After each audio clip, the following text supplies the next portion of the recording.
Dumating ang araw ng sweldo.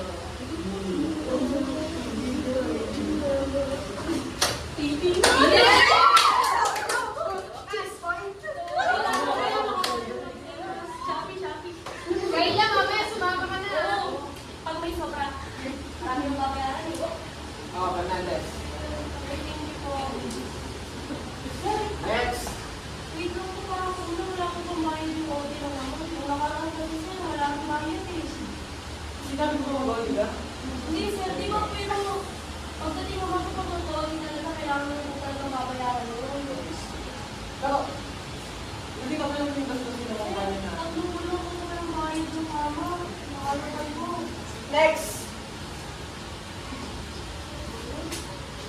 Lagi na lang ganun yung bayad din sir. Napakadalan mo talaga. Lagi na lang ganun. Isang taon pa lang ako. Kulang na ang pasweldo. Year 2 plan pa din naman. Pasahod ni bossing ay di sapat. Kaya na, kaya pero kulang pa rin. Hanggang kailan kaya magtitiis pa rin. Pakinggan sana aming mga hingain. Sahod na tama sana ay makarating.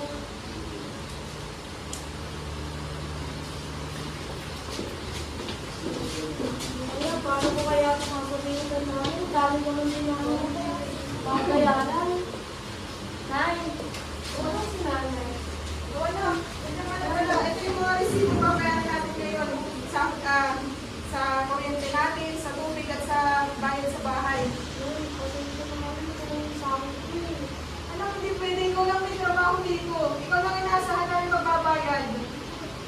Nay, gagawin ko ng paraan. Ano mo kasi yung bossing ko? Grabe ka bang kung ako di pinabayaran, nag-o-OT ako tuloy kagabi. Ang uwi ko, alas 3 sa madaling araw, hindi mo naman ako binayaran, napakatakaw. Ano ba yan na reklamo nyo yan? Hindi ko nga alam na eh. Hindi na, ipapasok ko ulit ako. Sige, sige, ingat ka. Hindi ko lang muna, hindi mo muna natin sakot ko. Magkakasali naman namin. Nay, salamat.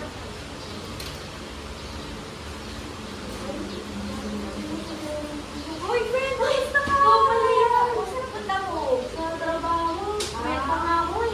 O bakit? Paano naman? Nag-OT ako. Nag-alis-alis na ako ng madaling araw kanina ay kahapon. Alam mo ba yung gusto ko ng pasahod? Hindi ako pinabayaran sa OT ko. O bakit yun ah? Ano ba? Oo, kasi sabi pag nag-OT may compensation at saka pag nagtatrabaho ko ng holiday, nag-double pay pa nga yun eh. Totoo? Oo. Ganda sa Nagtatrabaho company ako namin. tuwing holiday pero ang bayad na sa akin pang regular day lang. Alam mo, Bes, reklamo mo yan. Paano? Alam mo, may mga batas para dyan. Ano ka ba? Hindi ko alam yung mga batas na yan. Hindi na lang nakausap kita. Sasabihan ko yung mga katrabaho ko para magawa kami ng action. Kasi ang dami na rin mga hindi binabayaran sa amin. Ako nga tatlong buwan yun. Oh my gosh. Nakakalungkot naman pag ganyan. Alam mo, ako, mag-fit ka na lang ko, kaya dapat maparusahan ng ganyang company. Kung hindi na lang yung kausapin, kailangan ko na rin sa trabaho. Sige, sa ko na. Hindi na ako sa inyo. What? Di ba naman? Ang sarap. Dari, ang dami na kayo. Super. Uy, nga pala, may sasabihin ako sa inyo. Ano yun? Nakiusap ko, nung dati kong kaibigan, nagtatrabaho siya, yung kumpanya niya, mabait ang tama yung boss nila. Sabi niya, may batas daw para dyan.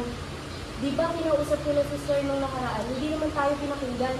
Oo nga. Ang iniisip ko, bakit pag-welga tayo para naman pakinggan tayo ng ating boss? Pwede! Go, girl! Yes, girl!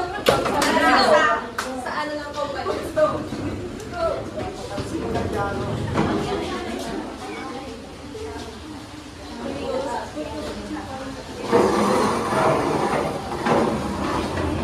Tara, tayo mag-welga na.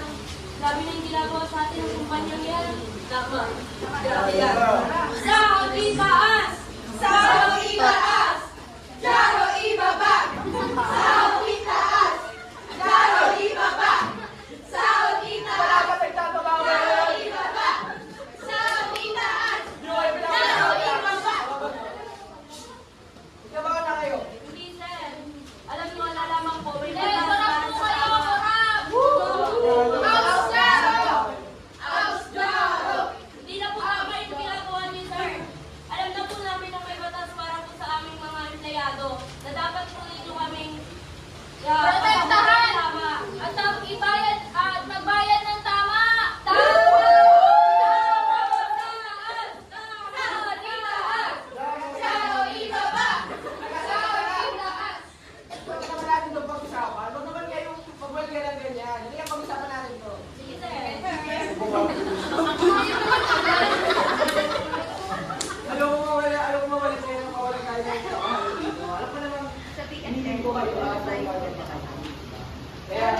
May sige po siya.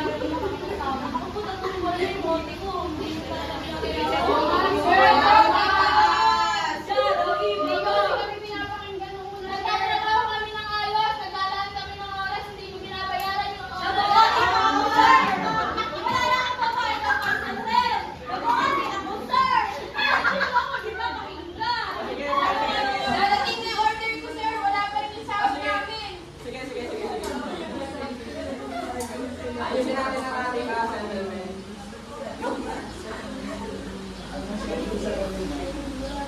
Sige, next month, kukuha nyo na yung sahod nyo ng tao. Promise.